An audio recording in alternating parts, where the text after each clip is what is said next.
Hi friends, welcome to KPB Coding Hub. In the last videos, we covered up to pattern number 44. In today's video, we are going to see pattern number 45. It is same like the pattern whatever we covered in the previous example. But in the place of lowercase, I mean uppercase alphabets, I want to take lowercase alphabets. That is nothing but our main agenda.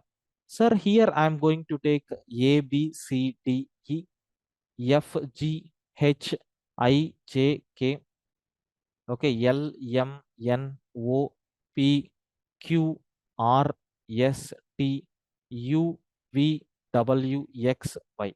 So we are printing lowercase alphabets, sir. Okay, we are printing lowercase alphabets. If you observe, in our previous example, we have written to print uppercase alphabets, right? So because of the starting value of A is nothing but 65, if you replace this with 97, what will happen? 95 ASCII value is nothing but what? I mean, 97 character is nothing but what? Small a.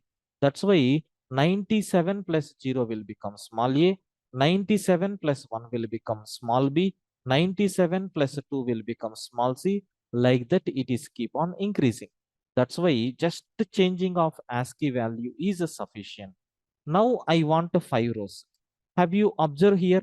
We got the alphabets, lowercase alphabets from A to Y in this style. I think you people got very clear clarity about up to this pattern number 45. Okay.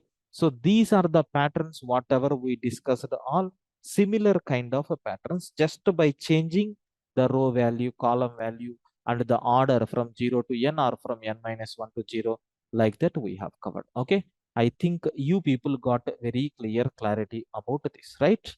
Thank you, friends.